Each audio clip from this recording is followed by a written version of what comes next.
बिस्मिल्लाहिर्रहमानिर्रहीम।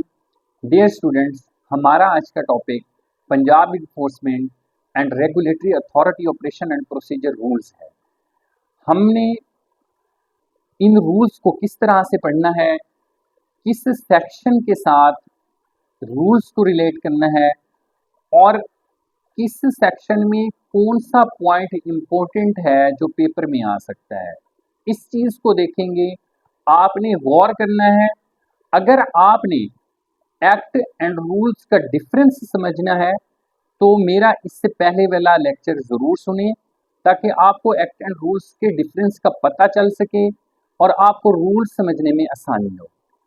तो हमने सबसे पहले ये देखना है कि ये जो रूल्स बनाए गए हैं ये पीरा एक्ट के सेक्शन 78 के मुताबिक बनाए गए हैं। एक्ट का सेक्शन 78 बताता है कि गवर्नमेंट रूल्स फ्रेम करेगी। एम्पावर्ड किया एक्ट ने गवर्नमेंट को कि वो रूल्स बनाए, और गवर्नमेंट ने ऑपरेशन एंड प्रोसीजर रूल्स 2025 अगस्त 2025 में फ्रेम किए। ये चीज़ें जान लें, अच्छी तरह से ज़हन नशीन कर लें। सेक्शन 78 पीरा एक्ट का, और रूल फ्रेम करने की पावर इस एक्ट के मुताबिक किसके पास थी, किसके पास है, गवर्नमेंट के पास है। अब हमने देखना है इंपॉर्टेंट रूल्स जो हमारे पेपर में आ सकते हैं। सबसे पहले आपने देखना है रूल 3 को। रूल 3 बताता है कि सेक्शन 78 को अगर आप देखें, पीरा एक्ट का सेक्शन 78 देखें तो उसमें बताया गया कि अथॉरिटी की मीटिंग होगी और उसमें जो टाइम प्रेस्क्राइब्ड होगा उस टाइम में होगी। अब वो टाइम जो प्रेस्क्राइब्ड टाइम है वो रूल्स में होता है। अब रूल्स में वो टाइम बताया गया कि अथॉरिटी की मीटिंग कम से कम 3 माह में एक दफा होना जरूरी है। और ये चीज पेपर में भी पूछी जा सकती है कि जो अथॉरिटी की मीटिंग है वो 3 माह में एक दफा हो सकती है। उसके बाद रूल 4 को देखें। रूल 4 में बताया गया है हियरिंग ऑफिसर की ज्यूरिस्डिक्शन। अब हियरिंग ऑफिसर को अगर आप पढ़ेंगे तो आप एक्ट में जाके सेक्शन 16 को पढ़ेंगे। सेक्शन 16 जो है वो हियरिंग ऑफिसर के साथ डील करता है, और हियरिंग ऑफिसर की जो ज्यूरिस्डिक्शन बताई गई है वो इन्फोर्समेंट स्टेशन बताई गई है कि एक इन्फोर्समेंट स्टेशन पर एक हियरिंग ऑफिसर उसकी ज्यूरिस्डिक्शन रखेगा और मैटर्स को, रिप्रेजेंटेशन और कंप्लेंट्स वगैरह को सुनेगा। इसमें रूल 4 में सिर्फ इतना है, इसको सेक्शन 16 के साथ मिला के पढ़ेंगे। अब आप आएंगे रूल 5 पे। सेक्शन 34 बताता है पब्लिक नॉइजेंस के बारे में। पब्लिक नॉइजेंस पे इन्फोर्समेंट ऑफिसर, हियरिंग ऑफिसर, उनकी क्या पावर्स हैं, वो क्या कर सकते हैं, ईपीओ जारी करेंगे, रिप्रेजेंटेशन में जाएंगे वगैरह वगैरह। इस चीज़ पे ऑलरेडी लेक्चर डिलीवर हो चुका है, उसको सुने अगर डिटेल जानना चाहते हैं तो। यहाँ पर सिर्फ हमने ये देखना है कि कंप्लेंट, ये रूल 5 जो है ये क्या कहता है कि अगर आप कंप्लेंट फाइल करेंगे तो उसके साथ एफिडेविट लगाएंगे, उसके साथ एविडेंस अटैच करेंगे। ये सारा तरीकाकार दरखास्त दायर करने का बताया गया है कि दरखास्त किस तरह से देनी है और दरखास्त के साथ क्या क्या चीजें लगाना जरूरी है, ये बताया गया है रूल्स में। अगर आप सेक्शन 34 को पढ़ें तो उसमें ये नहीं बताया गया कि दरखास्त देने का तरीकाकार क्या होगा। तरीकाकार बताया गया है रूल्स में, और रूल होगा 5। रूल 5 को मिला के पढ़ें सेक्शन 34 के साथ। पेपर में ये पूछा जाएगा कि पब्लिक नॉइजेंस के साथ रूल कौन सा अटैच होता है, कौन सा रूल रेलिवेंट है जिसके मुताबिक पब्लिक नॉइजेंस की एप्लीकेशन, कंप्लेंट या रिप्रेजेंटेशन आप फाइल करेंगे, तो आपने बताना है रूल 5 को। सेम इसी तरह मूवेबल इंक्रोचमेंट का सेक्शन है 38।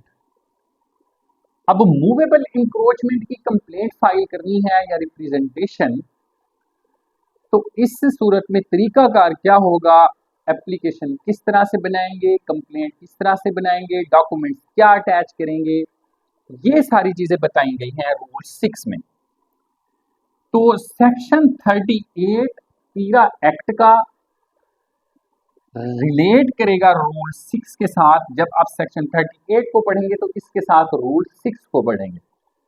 सेम इसी तरह रूल 7 को पढ़ेंगे इमूवेबल इंक्रोचमेंट के साथ। जो चीजें मैं ऊपर बता चुका हूं वो सारी वैसे रहेंगी, और थोड़ा सा इसमें ये होगा कि अब इमूवेबल इंक्रोचमेंट को रिमूव करने का ऑर्डर कर सकता है, ये पेपर में भी पूछ सकते हैं कि इमूवेबल इंक्रोच को रिमूव करने का ऑर्डर कौन कर सकता है। कॉम्पिटेंट पावर, कॉम्पिटेंट अथॉरिटी कौन है, वो है hearing officer. Hearing officer matter को रेफर करेगा एसडीओ के पास, एसडीओ ने इन्फोर्समेंट ऑफिसर के पास भेजना है, इन्फोर्समेंट ऑफिसर रिपोर्ट लेगा इन्वेस्टिगेशन ऑफिसर से। ये चीजें पेपर में पूछने वाली हैं, इसलिए बता रहा हूं।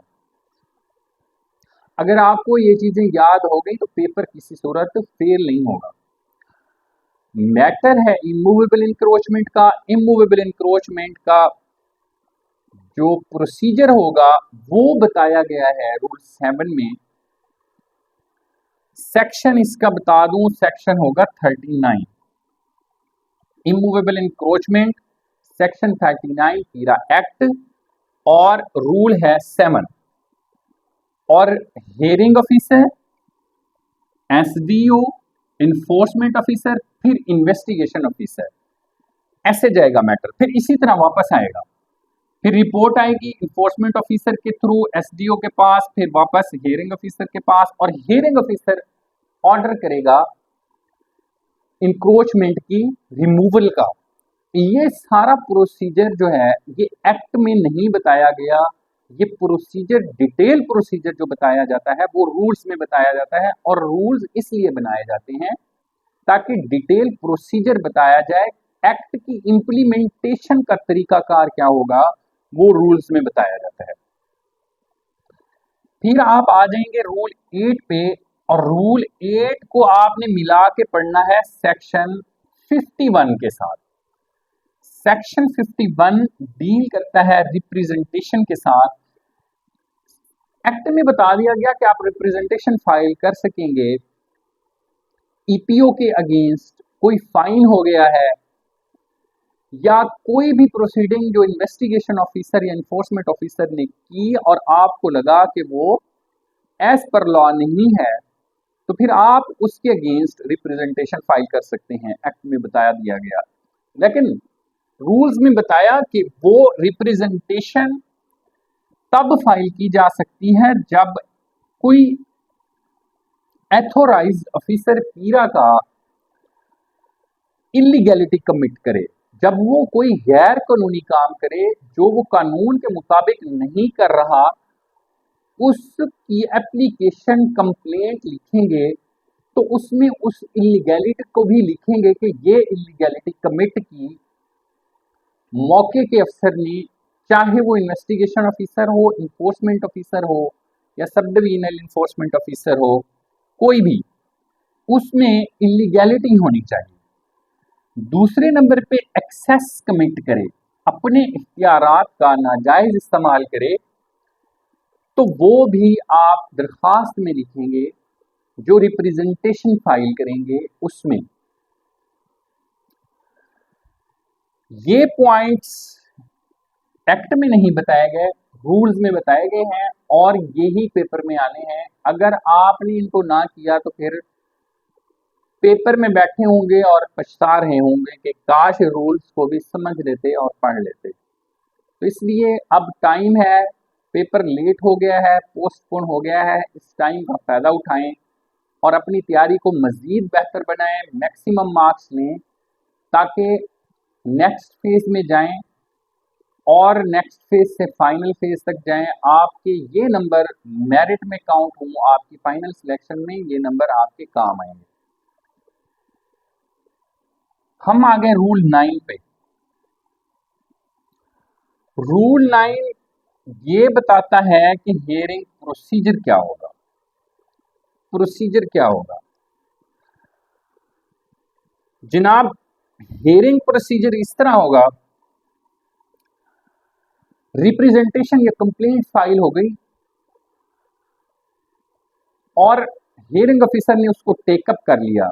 अब उस पर प्रोसीडिंग्स फौरन स्टार्ट होनी चाहिए, ये रूल्स बता रहा है, फौरन स्टार्ट होनी चाहिए। वो कहता है कि अगर फौरन नहीं कर सकते तो 3 दिन से ज्यादा नहीं गुजरने चाहिए।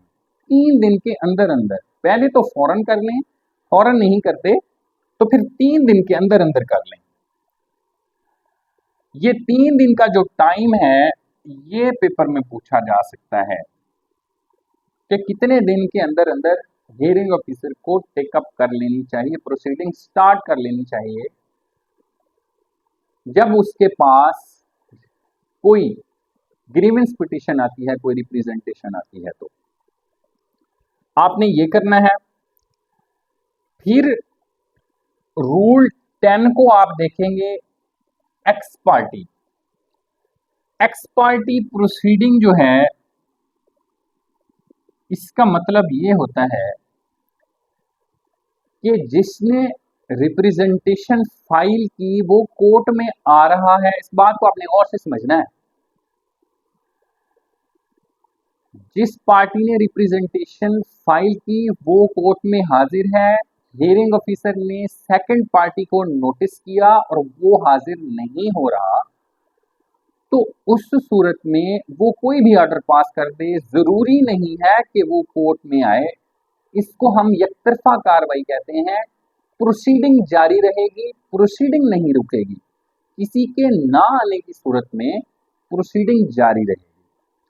हाँ, अगर वो लेटर स्टेज पे आता है और कोई जस्टिफिकेशन जो सफिशिएंट हो, सफिशिएंट काज हो, वो बताता है तो उस सूरत में वो प्रोसीडिंग को ज्वाइन कर लेगा। ये बात रूल 10 में है और इसको आपने अच्छी तरह से अंडरस्टैंड करना है। फिर इसके उलट है रूल 11। रूल 11, अब जिसने पहले मैंने बताया जिसने रिप्रेजेंटेशन फाइल की वो आया, दूसरी पार्टी को जिसके खिलाफ दायर की गई वो नहीं आया, प्रोसीडिंग जारी रहेगी, उसके आने की जरूरत नहीं है। सेकंड पार्टी को बुलाया गया, उसके खिलाफ कोई भी ऑर्डर हो सकता है, हियरिंग ऑफिसर कर सकता है। रूल 11 कहता है कि अब जिसने रिप्रेजेंटेशन फाइल की वो खुद नहीं आ रहा, वो गैर हाजिर हो गया है। अब उसकी गैर हाजिरी की सूरत में उसकी जो रिप्रेजेंटेशन होगी वो डिसमिस हो जाएगी, खारिज हो जाएगी। एब्सेंट कौन है? जिसने रिप्रेजेंटेशन या कंप्लेंट फाइल की थी वो अब खुद पेशी पर नहीं आया। जब उसको बुलाया गया, जो डेट फिक्स हुई हियरिंग की, उस हियरिंग पे हाजिर नहीं आया, तो उस सूरत में उसकी रिप्रेजेंटेशन डिसमिस हो जाएगी। और इसके साथ ये भी बताया गया कि अगर ये बाद में आता है, अगर ये बंदा बाद में आता है तो इसकी रेस्टोरेशन नहीं होगी, बहाली नहीं होगी, उसकी रिप्रेजेंटेशन या कंप्लेंट रिस्टोर नहीं होगी, बहाल नहीं होगी। नेक्स्ट जो भी उसके पास रेमेडी होगी वो अपील में जा सकता है या जो भी लॉ में प्रोवाइडेड है वहां जा सकता है, लेकिन इसके पास रेस्टोरेशन की रेमेडी अवेलेबल इसको नहीं होगी, रेस्टोरेशन की रेमेडी मौजूद नहीं है। तो आपने इस लेक्चर में रूल 3 से रूल 11 तक को अच्छी तरह से देखना है और इसको रिलेट करके पढ़ना है एक्ट के साथ। याद करने की चीज ये है कि हर सेक्शन के साथ रूल को रिलेट करें, ये आपको याद होना चाहिए। और रीडिंग के लिए जरूरी है कि इसको सिर्फ एक दफा पढ़ लें। अब ये पढ़ेगा कौन? पढ़ेगा सिर्फ वो जिसके पास किताब है पूरी, जिसके पास डियर एक्ट है, जिसके पास कंप्लीट रूल्स हैं, जिसके पास एआई से नोट्स हैं, या जो एकेडमियों के नोट्स लेके फिर रहे हैं और रट्टे मार रहे हैं, तो उनका अल्लाह हाफिज है, उनके काम नहीं आना ऐसा कुछ। बुक साथ रखेंगे तो बहुत कुछ हासिल हो जाएगा, पढ़ लेंगे, पेपर भी पास हो जाएगा। अगर नोट्स लिए हुए हैं, रट्टे मार रहे हैं, तो फिर आपका अल्लाह हाफिज है। तो इंशाल्लाह मिलते हैं नेक्स्ट लेक्चर में और रूल्स को कंप्लीट करेंगे इंशाल्लाह, और बाकी जो रेलिवेंट सेक्शन है पीरा एक्ट के, उनको रूल्स के साथ रिलेट करके पढ़ें।